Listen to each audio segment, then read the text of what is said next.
Okay, hello everyone. Welcome to our event. Today we have two special guests. We have Mahmoud and Azad. They are both DevOps Engineer and previous Clarusway students. So we would be really happy to share their experience with you. So just to make sure of what are we going to do today, we're going to have some questions about cybersecurity. Sorry, about DevOps engineering. Sorry about that part. And yeah, so that's all. That's all for now. By the way, my name is Enea. I believe most of you already know now from the events.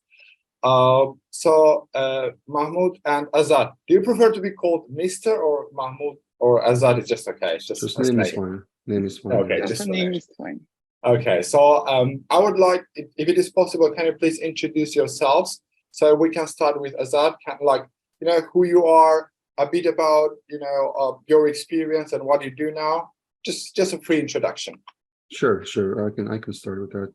Yeah, hi everyone. My name is Azad, like Inea mentioned, and I'm in the DevOps cloud DevOps field for almost like 4.5 years now.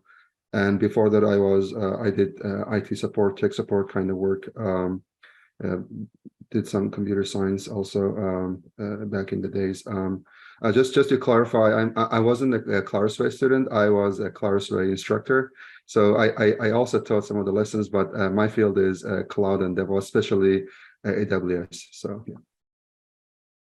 Okay, so thank you for introduction, and I'm really sorry. The point is that we, it was a mistake from my side when it comes to introducing, because we have mostly had success stories. Yours is of course a success story, but a much different one. So thank you for pointing it out.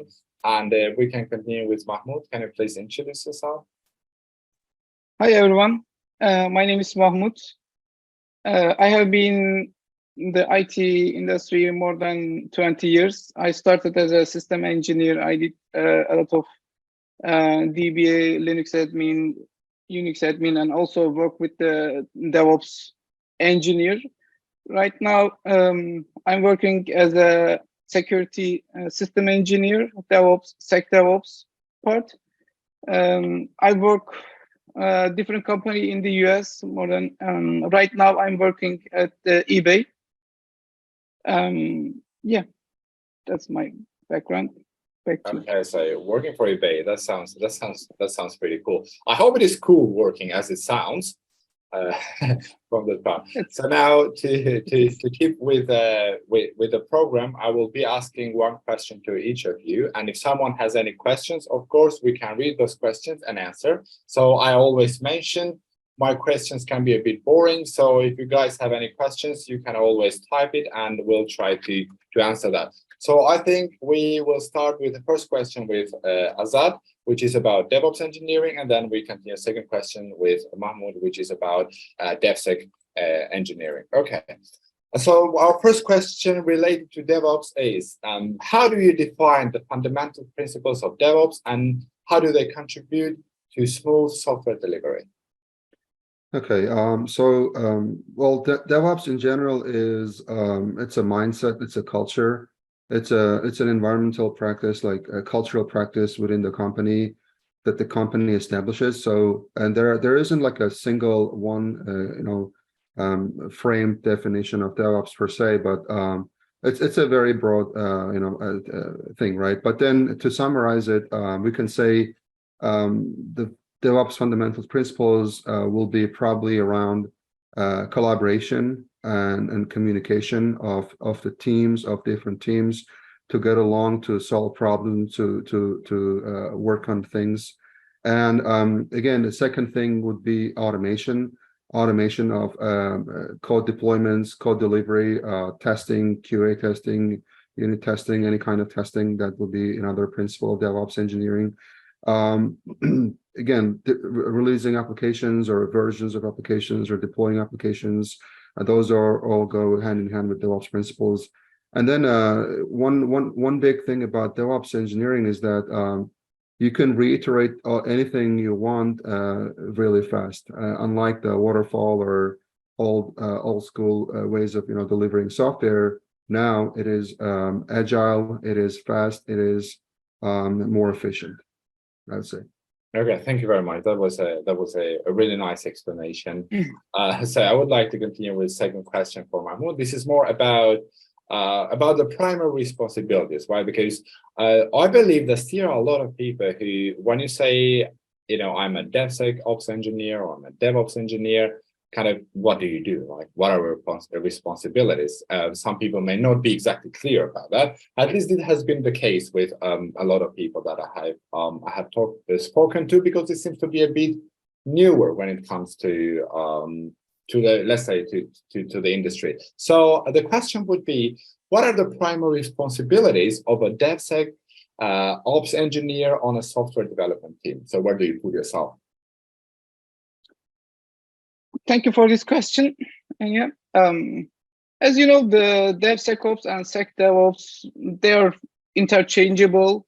Mostly, those role is putting the security pipeline into the software development cycle.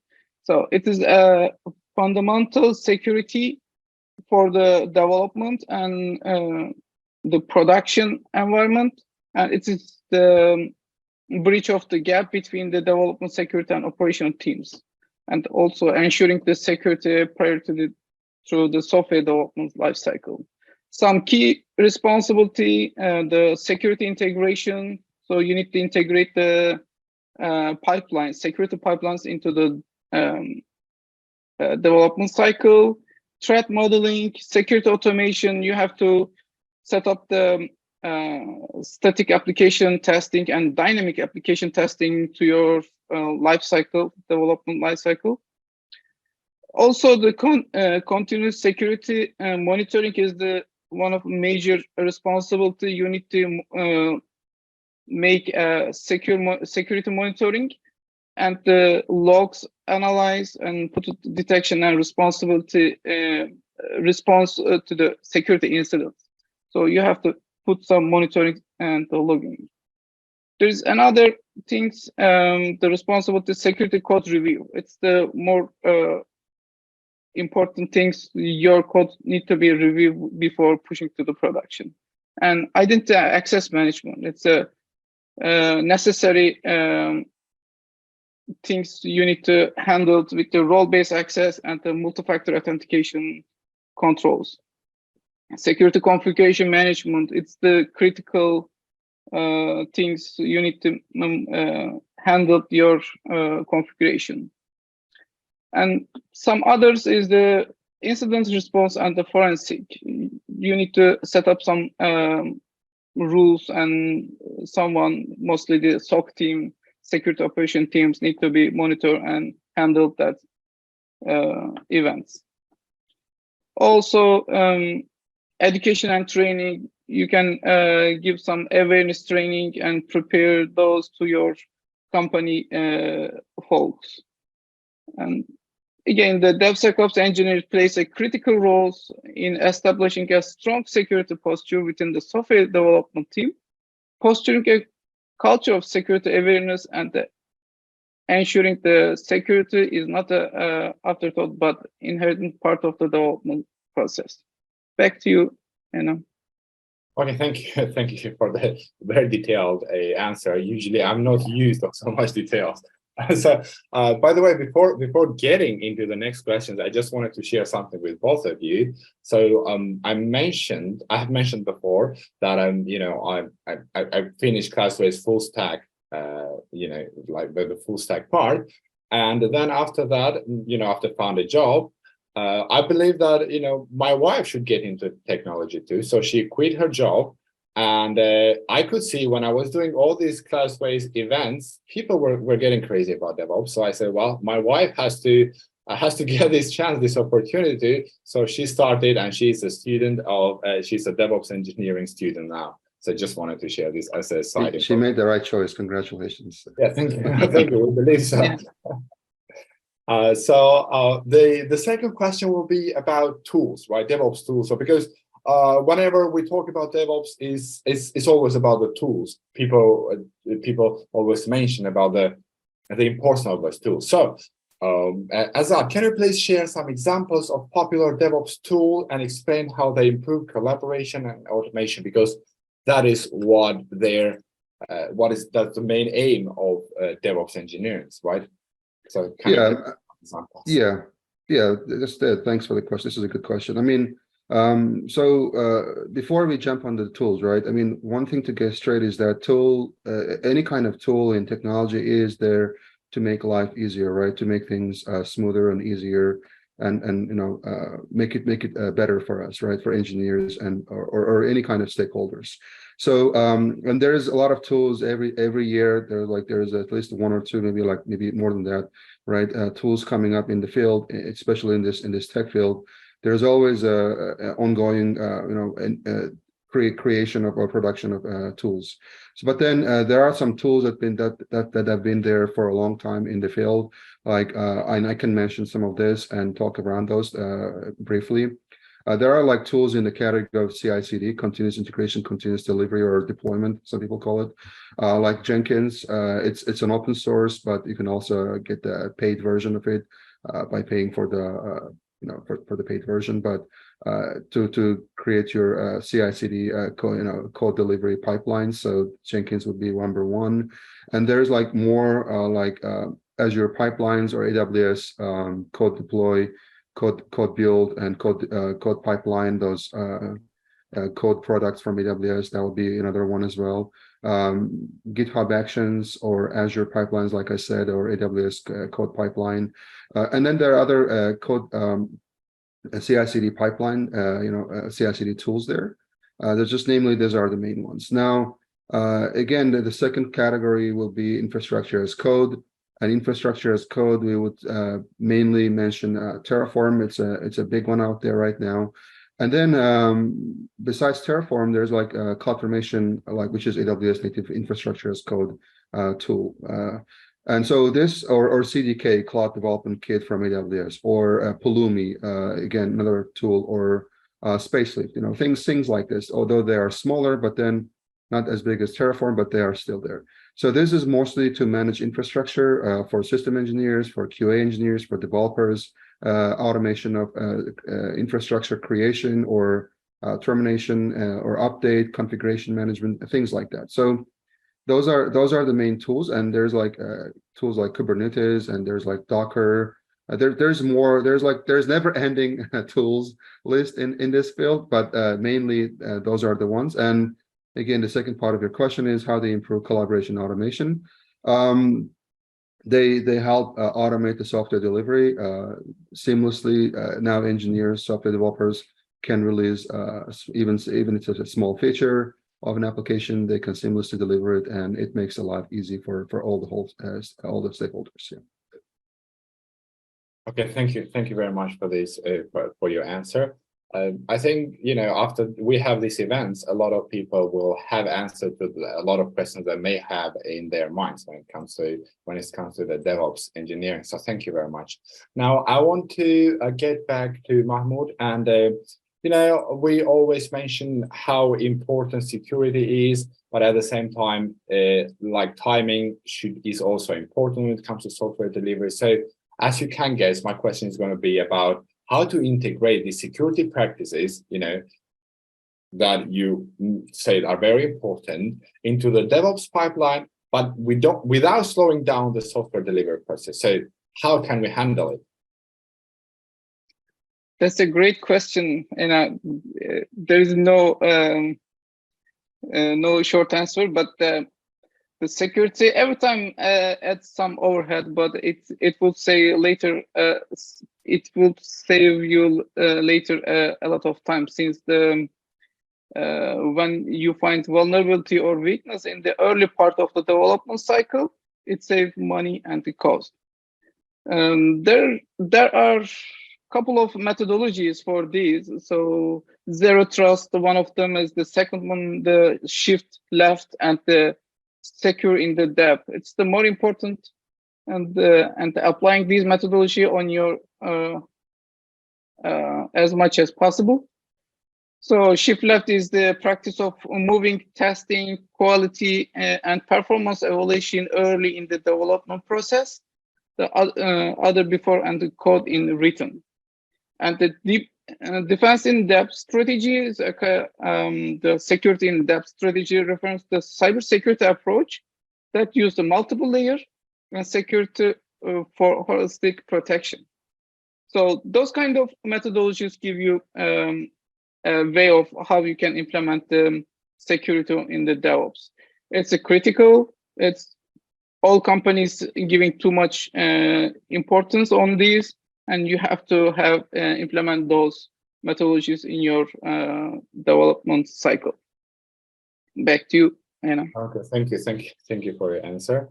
Now, I want to get our next question is going to be about Azad, and is going to be about the DevOps engineering culture, right? Not all the companies have that culture, and some of them decide. Like I believe that every year more and more companies decide to implement, right, to get it. However, it may be a bit painful. Maybe I don't know. It may be a bit difficult. So how can these companies overcome these problems? You know, how can they implement DevOps engineering culture, let's say, and how can they overcome these difficulties? Maybe I mean people that are working there don't want to change, find it difficult, etc. Any scenarios that comes to your mind, if you can share with us. Yeah, definitely. So good question, by the way. So this is again, this is not easy. It's not easy to implement a culture overnight. It doesn't happen overnight. It's not a short-term thing. It's a long-term strategy. So I think companies have to be more strategic around implementing DevOps practices with their teams. First thing that comes to my mind is there has to be buy-in, right? People have to understand what DevOps is, and they need to understand the importance of DevOps and benefits of DevOps practices. DevOps is not about just a tool. Tool is a way to get things done, right? But then DevOps is in general, it's a culture, it's a mindset, it's a philosophy, it's a lifestyle of an engineer who does certain things, right? So in a certain way to get things better, to make things faster and smoother and less complex. So there are challenges like you mentioned, yes, but to overcome them, they companies or engineers, or managers, in general, right? They need to have certain expectations, clearly defined goals, and also a lot of training, right? A lot of these tools, yes, they help you with their DevOps culture, but also for those tools to be used efficiently, effectively, you need to get your engineers properly trained, or they need to, go through, I don't know, certification process or anything like that. So that way they have a competence, to be able to use those tools efficiently and in a DevOps environment. So I would say setting expectations, to have the buy-in, to overcome the challenges, and also to continuously update engineer skills and work on trainings and things like that. And it takes time, after time, with the persistence, right approach, strategy, I'm sure it's going to be a great practice for everybody. Okay, thank you very much for your answer. I want to get to Mahmoud about something which is about like common vulnerabilities, common problems that I've found in software development life cycles. Because I believe just as I mentioned, I don't know much about DevOps, so I may say some pretty ignorant things about it. But I believe that most of these vulnerabilities or these problems are common, right? So can you share some of those examples that are found in software development life cycle and how to deal with them, how to mitigate them? Yeah, sure. So I have seen mostly open source security libraries like SSL, TLS, OpenSSL libraries. In here, software vulnerability scanning with the known vulnerability is more critical. There should be some security checks, scannings in each phases in development cycle. For instance, your repo should be trusted and internal. There should not any external public repo be used in your code or project. You can use public repo as well, like GitHub, but you need a local scanned copy. first of all. For that, you do make sure your source of code have been built with the clean and trusted code. Every code compilation need to be rescanned. And when you push your code into the repo, it would also be scanned again. So those kind of materials, tools, without using in your code, every time you will get a vulnerability, weakness, and so your every single steps, every single your code pipeline, you need to make some testing and scanning and put it into your pipelines. Back to you. Okay, thank you very much. Thank you very much. Azad, I want to get into something which is about success, how to measure your success. Now, in different professions, it may be pretty easy to measure it, right? Or how effective you are, how successful you are. You are a doctor and your patient was pretty sick. Now she is better. So you say, okay, I'm a good doctor, right? I did this. This is my success. It's here, it's visible, it's seen. Now, when it comes to DevOps engineering, how do you measure your success? How do you measure effectiveness? Can you give some examples, please? Right. Yeah. Again, not an easy question to answer, but yeah, definitely I agree with you. There has to be a way to measure success, right? So, like Mahmoud mentioned earlier, right? Logging or monitoring, it's very important to log, anything that happens in any of the API calls, anything like that, any of the events happening on the application side or on the system side, right?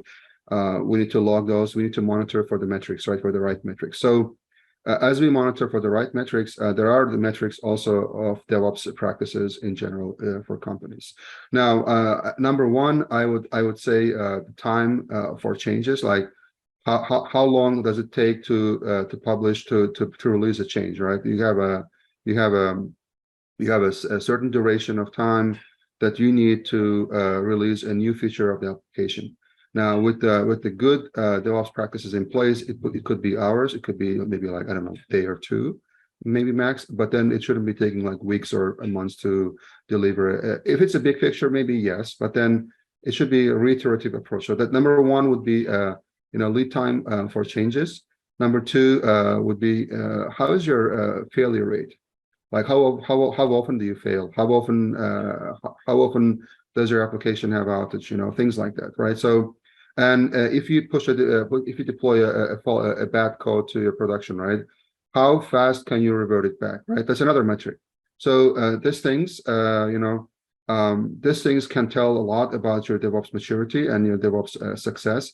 Also, one more thing is like I mentioned earlier, right? Like deployment frequency, like how frequent do you deploy? How frequent do you deploy application feature?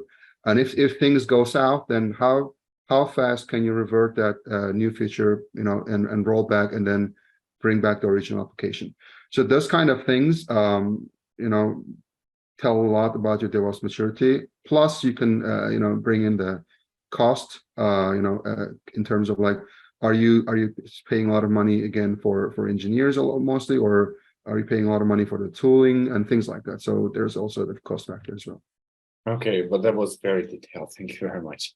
I thought that we would not get so deep into technical details, and I feel like I'm in the middle of a lesson here. So thank you for making me feel that. Now I want to get into another detailed question. I believe it to be. So which is about security considerations when adopting a microservice. So the question is for you, Mahmoud. So what are the key, the main security considerations when adopting a microservice architecture in a DevOps environment? Yeah, thank you for the question, Anna. So your code is in microarchitecture is a kind of functions or API calls. They are mostly running on a container environment. So you have to control your inbound and outbound traffic on the OS layer 7. So you need to interrupt mostly HTTP traffic over the HTTP proxy, and you have to implement authentication, authorization, It's a good security practice using a vault security key stores for any security credentials. You don't need to trust the Kubernetes security only, since they're just using the basics for encoding, not the encryption. And in the production runtime, your infrastructure also need a anti-malware EDR solution, endpoint detection response solutions, which are running on the real time. Nowadays, there are also machine learning powered, which is awesome. There's a couple of tools we can mention. The CrowdStrike or Sentinel-1 are most of the popular EDR solutions. They are detecting not only known malwares, but also unknown malwares, which behavior-based algorithms. So microarchitecture require micro-level scanning, vulnerability scanning as well. Back to you, Anna. Thank you very much. Now, when I heard here about DevOps engineering, is there are like these two magical words that we always hear, right? CI/CD, so continuous integration and continuous distribution. I'm pretty sure that a lot of people hear them all the time. So at the beginning I was like, because the thing is that when you get to the technology, it's always about construction, about short forms, right? CI/CD, etc. So at the beginning it was a bit kind of confusing for me. So I want to ask you, Azad, about the role of continuous integration and continuous distribution in achieving faster software delivery. So how do these, can I call them practices? Help us. Yeah, okay, so help us in achieving faster, let's say, the software delivery. Yeah. Okay, thank you for the question. So CI/CD, namely, some people call it continuous integration and continuous delivery, continuous deployment, continuous distribution. It's more or less the same thing. Well, not the same thing, but it's around the same topic of delivering something continuously without interruption on the time. So because the time is money, right? Companies are losing money when they are late to deliver something, right? So it takes engineering hours. It takes a lot of product customer hours. So time is essentially money. So continuous integration, continuous delivery, or distribution, whatever you call it, it enables for a better transparency, and you have the visibility into the process of software development and delivery. You can actually time things like, hey, it will take this many hours to write the code. Then we already have the QA or unit testing or whatever, everything. Once we write the unit test and all that, we have the servers, everything is in place. We have the CI/CD pipelines with the right tools. So you can actually, it helps you predict, gives you visibility into the software development and delivery. So with DevOps tools and the DevOps lifecycle, right? The CI/CD essentially brings automation. It automates the whole manual process and make things smoother and then a lot more efficient and faster. Thank you very much. So I want to get to another question, which is all of the questions because of let's say the job that you do, Mahmoud, are about security. So we're going to go with another security question, which is about security testing, right? So can you tell us about the importance of security testing and, of course, and also code analysis in the DevSecOps process? As you know, the security testing is so important while developing an application. As Azad mentioned, the companies, the availability is more critical, but also the security is the same level critical. So it's a balance between those. So every single company should have the massive security testing and security approval process, including a penetration testing.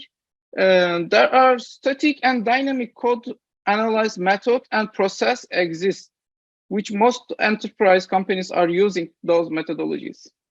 Your code should be automatically scanned and analyzed when you push into the repo. Anytime when you would get a report about your code security scans. then also when your code is rolling out to the production, the code should be scanned and your images should be rechecked again before pushing to the production. So those are critical steps of importance of the security testing and code analysis. Back to you, Anna. Thank you. Azad, I think I'm going to ask you maybe my favorite question now, because when I ask this question, I feel like I'm gossiping. You know, it's like about conflicts that that production and development teams have.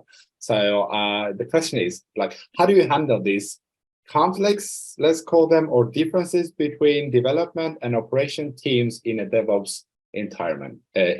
Sorry. Yeah, and again, not an easy question, and well, different companies have different practices, right? But then my thoughts on that would be the differences and conflicts arise from the lack of communication. So communication. I would say that number one thing is teams, engineers need to communicate to each other. They need to know what's going on, and also visibility, right? Like instead of like hiding everything or doing everything on your own or within the team and not sharing with anyone, instead of that, maybe like having some sort of visibility into your practices, so that you get a buy-in from developers, like as like operations. Like when we say DevOps engineering, right, mostly it's operations side of things. These days, development side of things still is like mostly done by developers. Like there is still like debate of like, do DevOps engineers write code or not? Some do, some don't. So that's a long debate. I'm not going to go there. But long story short is that communication, and then collaboration within the teams, among the teams, inter-team communication, collaboration, and visibility, and being open and transparent. That's going to get things a lot more smoother. Yeah. So actually, the way of solving like even complicated problem is with simple measures. Where it has always been about communication, lack of communication. So if we do that in our daily life, we probably will solve most of the problems. Yep. And this is kind of advice for myself too. Maybe I'm not really good at communicating. So we all need to work on that. Yeah, there's always room for improvement. Now, Mahmoud, I want to get also into, I mean, no matter how good you implement something, right, when it comes to security, the incidents will happen, right? Like we have that, it happens every time.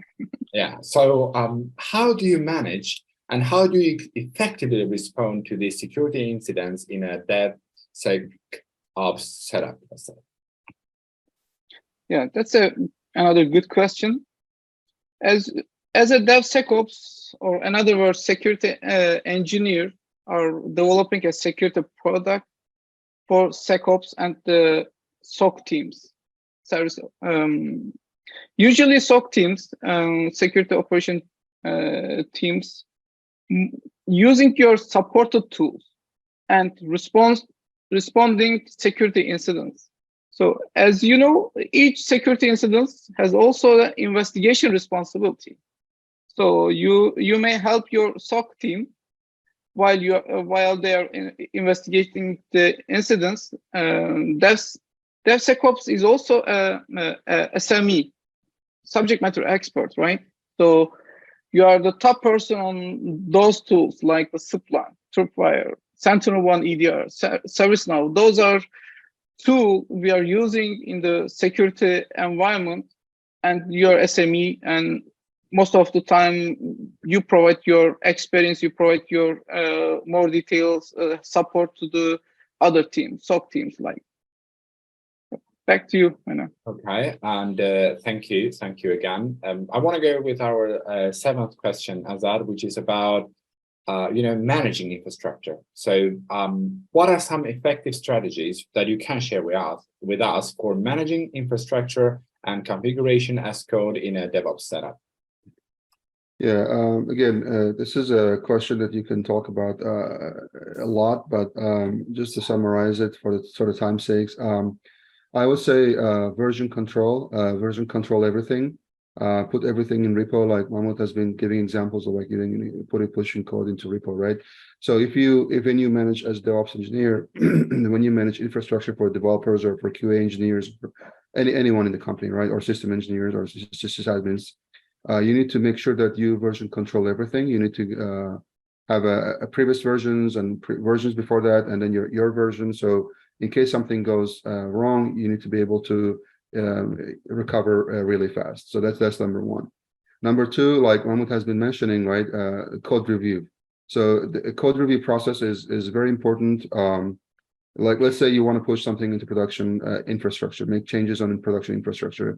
You need to have a system in place, at least one or two, at least two, I would say, not one, even at least two or more people need to review your code internally before it's being pushed to production. So that way, we don't, make a mistake of like not seeing something, it can happen, right? So that's another important one. Number three, I would mention documentation. Document everything, write wikis, write readme files on your repos and stuff. That's a very important practice to have. And the number four would be security best practices, like Mahmoud has been mentioning, right? Avoiding pushing up your secrets, passwords, usernames to your repos, right?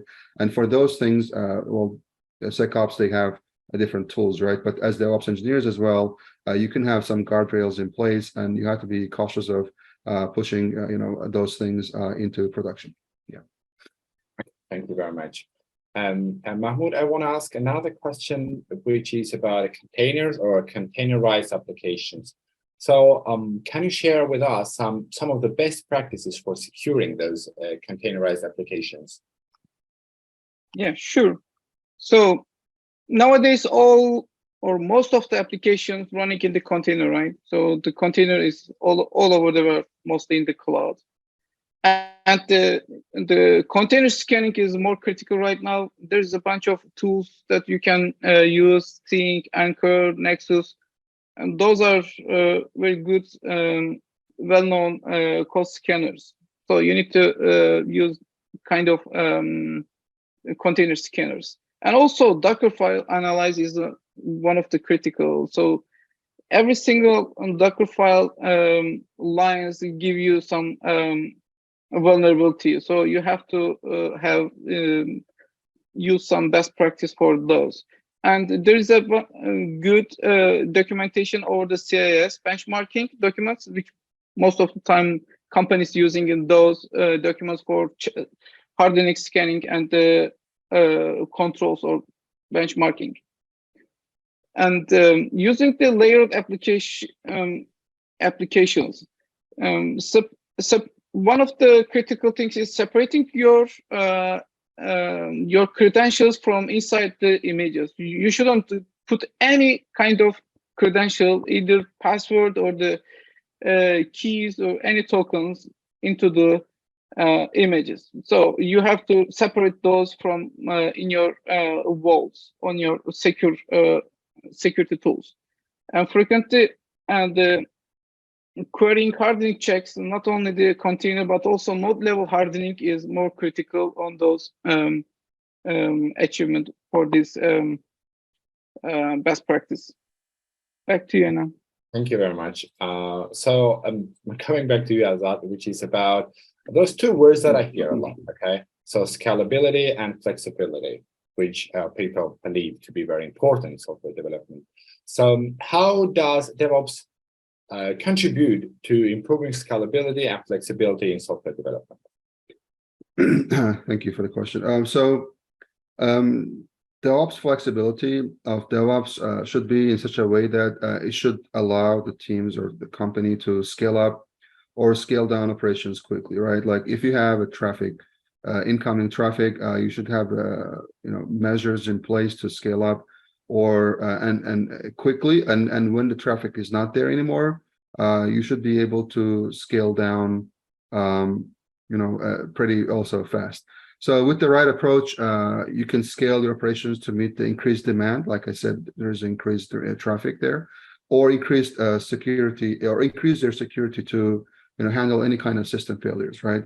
So DevOps practices like you can use your AWS native tools or third-party tools or things like that, or Azure tools, right? You can have guardrails in place to handle any kind of system failures or any kind of system monitoring or system logging or failure, right, in general. So those kind of practices should be in place to improve the scalability and flexibility of your application or software development. Yeah. Okay, thank you very much. And because you mentioned like third-party libraries, Mahmoud, I want to come to that part, right? So third-party libraries and dependencies, but they're everywhere. Everyone uses them. It is kind of impossible to work like in a broader network without them. Let's not say impossible, but you know, like we know how widespread they are. So my next question is about them. So what are the main security issues, or what issues occur mostly when you work with third-party dependencies and libraries? Can you mention them a bit? Yeah, sure. When working with the third-party dependency and the libraries, several security issues and the challenges can arise, like vulnerabilities. Third-party libraries most of the time open for the malwares and backdoors and supply chains and data breach, denial of DDoS attacks. Those are comes with the most of the time third-party tools or open libraries. So you have to be careful there. And the lack of controls. Developers have limited controls over the third parties, so it is critical to review those codes in your testing and scanning pipelines. License compliance, it's the lawfully responsibility on those. And regularly updates and patch third-party libraries to mitigate the known vulnerabilities. Conduct the security assessment and the code reviews on third-party code before integrating. Obtain a library from a trusted source is more critical, so it's a very known problem on there. Monitoring and set up the alerts to detect the potential incidents related to third-party libraries. And also considering the fallback mechanism in case third-party libraries poses the security risk. Those kind of things is mostly you are facing on when you are working with the third parties or the open source things. Back to you. Sorry, I was muted. I just said, okay, thank you very much. And so let's me repeat again. Now, Azad and Mahmoud, I will have just one more question for each of you left, and then I will ask you for some small advice when it comes to people who want to get into DevOps engineering. And because you mentioned, I think you mentioned from the very beginning, Azad, if I don't misremember, the importance of the automation, right, and how it can help us. So what is the role of automation in DevOps, right? And how does it affect the overall software delivery process? You know, like how helpful it is. Yeah. Let's say. Yeah, definitely. Yeah, like we've been talking about, right? Automation. Automation helps to speed up things. It speeds up the whole process of delivering a software. You don't have to depend on someone. You know, when you have automation in place. Right, as DevOps engineers, our goal, our aim is to empower, to help, to enable software developers or QA engineers set up pipelines with the right practices, with the best practices, or help them with managing their infrastructure or scale up or scale down events, right? So that they have the right timeline and they can deliver the software as soon as they can, right? So that's our priority, right? Our goal is to help the dev team, to help them deliver software faster with the best practices and in the most secure way, like Mahmoud has been saying, right? So as DevOps engineers, that's our goal, and it impacts the whole software software delivery process for sure, because now your teams are not dependent on each other. They are independent and they can be more creative. They can be more innovative. They can innovate. They can make the application better and faster and smoother and all those, because they don't have to worry about the deployment piece, right? That's already taken care by DevOps engineers by doing a lot of automation. So that's the main thing there. Okay, thank you very much. Thank you very much. And I will come with the last question for you, Mahmoud, which is again about security, of course. So how do you implement secure access controls and identify management in a DevSecOps pipeline? Yeah, the security is everywhere from starting in your first code to production. So for those implementations, secure code controls and identity management in the SecDevOps pipeline involve a combination of best practice and the tools. As Azat mentioned, the communication is also a key point. Communication again, and the coordination. And automation is the very important part of this, and testing, security testing, and the centralized identity and access management (IAM) is the key point in here. Also, you have to prepare your rollback access to all applications or container level, microservice level, your code to integrate this.